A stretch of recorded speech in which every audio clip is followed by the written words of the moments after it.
Hey guys, welcome back to Hike Oregon. Today I wanted to make a 3-part video series about backpacking 101. I know that I get asked a ton of questions about backpacking and people that are just starting off backpacking, so decided to do this video series for you guys and get you some tips and tricks for your first time backpacking out this summer. The first thing I want to talk about is training. Training is something that most people probably don't think about as far as backpacking. However, I feel like it is one of the most important things you can do to set yourself up for a successful backpacking trip. Training can mean different things to different people. What I would recommend is just keep yourself in shape, I think is the most important thing. Whether you're training just by going on day hikes throughout the week or the weekends, or you're going to the gym, you're weightlifting a little bit, making sure you can lift that 25-pound backpack that you're going to be carrying, get some squats in, make sure that you don't injure yourself when you're getting that backpack on your back and stuff like that. Cardio is important as you will be walking quite a few miles when you're backpacking.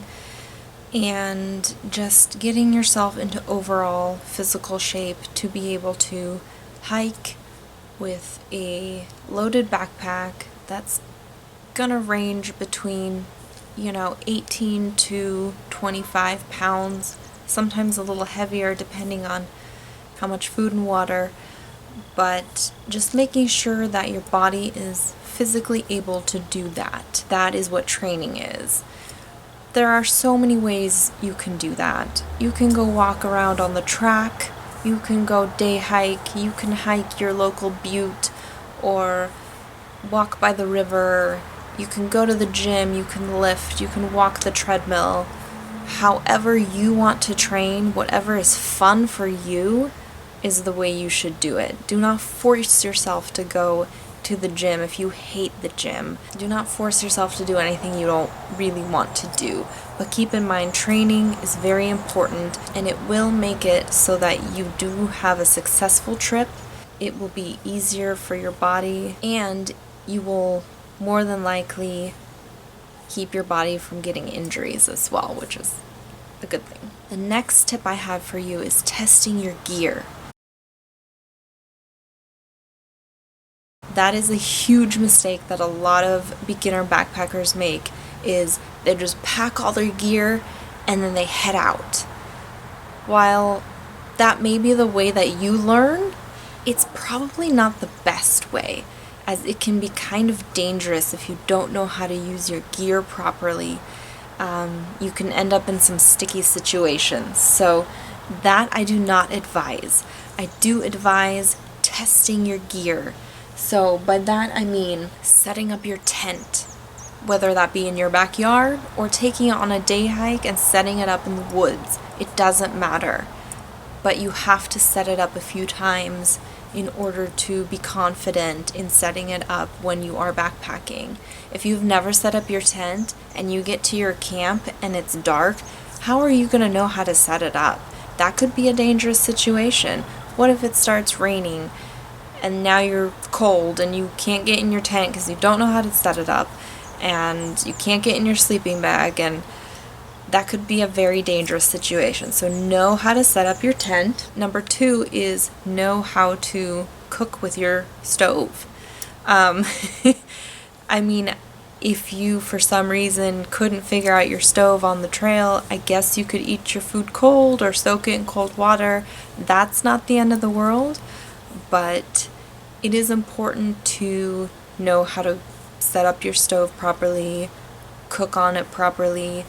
Just test that out in your backyard. Get a fuel canister, put it on your stove, or get your jet boil out and turn it on and just boil some water. That's all you have to do. It's not rocket science, but just make sure you test it out. That way you'll have more confidence when you're out on the trail. Number 3 and 4 are kind of combined. Hiking with your pack is super important. It's one thing to buy your backpack, try it out at REI, try it out in the store, walk with it a little bit, walk around. It's one thing to also just take it on a day hike. You still won't have the kind of load that you will have when you're backpacking. So take all your gear, put it in your backpack, and go on a day hike with it. Or the way I trained was I put a bunch of water bottles in my backpack, and I knew I would be somewhere around 35 pounds, so I just made sure to put 35 pounds of water bottles in my backpack, and I walked around a track that I have near my house. And that's also a great way of training, and it's for your body. That way your legs get used to the load, your shoulders get used to the load, your back gets used to the load. It's also a good way to test out your backpack and the way it fits. Your backpack will fit a little differently when it has weight in it versus just trying it on in the store. So make sure to hike with your backpacking backpack with weight before you head on a trip. There could be situations where you take it on a trip and you're in a lot of pain. Let's say a strap rubs you wrong because it's heavier now and you didn't notice that before. That could really irritate you and could make for a not so fun trip. Testing out your gear number 4 is kind of combines with the backpack thing and the weight thing, is testing out your shoes under weight. Now, when you go day hiking, I'm assuming most of you go day hiking. If you're interested in backpacking, you probably day hike. The shoe that you take day hiking may not be the shoe that you want to take on a backpacking trip. Try it out. Try it under load. Load your backpack. Go on a longer day hike and see if that shoe works for you. Once you have weight on, a shoe can feel a lot different than just on a day hike when you're just wearing your little day pack. Different people like different types of shoes when they go backpacking. I prefer a lightweight boot such as this just because of the ankle support. I don't particularly have like ankles that turn or anything like that. I just really feel comfortable with the support, and if my ankle is supported, then I feel like my knee is supported, and my knee is something that does easily sustain injury, so I want all of that leg. I just want it all to be supported. So I prefer something like this. It's just a lightweight boot. And then a lot of people, especially long distance hikers, prefer something like this, like a trail runner type shoe. So depending on what your needs are, this could be a great shoe as well. Like I said, just try it out. Pack your bag, head out on the trail, and try out the different types of shoes to see what you would be most comfortable in when you have that 30 pounds on your back. And my last tip for today is picking where to go.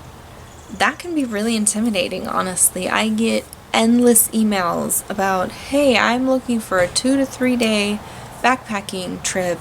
I'm this level, that kind of thing. It's entirely up to you and your skill level. I would first of all consider your abilities. If you can only hike 5 to 7 miles on a day hike, I would not recommend more than about 5 or 6 miles on a backpacking trip, because it's going to be a lot harder for you with that 20 to 30 pounds on your back to hike that many miles if normally you're only capable of 7. So keep that in mind. Keep your abilities in mind. Also, of course, how many days do you get off?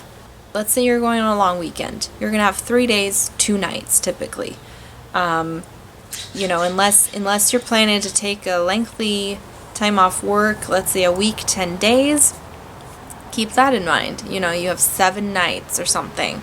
That's also something to consider. Do you want to do a long hike that's all 7 nights, or do you want to do a loop, or do you want to do several smaller out and back trips, that kind of thing? It's all about you and your preference and your time constraints. And then another thing to consider, of course, is how many miles a day do you want to do? If your abilities range up to, 15 miles, is that something you want to do? Or would you like to have more time at camp in the evening to kind of hang out or explore that area that you're in? Or do you just want to grind down the miles and just do that long distance hike? It really is up to you and your preference and the type of trip that you want to have. When I hiked a section of the Pacific Crest Trail last summer, I was hiking with an 8-year-old. So it was very important for us to kind of do shorter days, 10 to 15 miles, and then have more time at camp to kind of decompress, set up camp, maybe wash some clothes, cook some dinner, just have a relaxed time at camp, take some time to journal or play some games or swim in the lake. That was very important to us, and especially, of course, for my little brother who was 8 at the time. That's important. So consider also the abilities of the people that you're going with, not only yourself.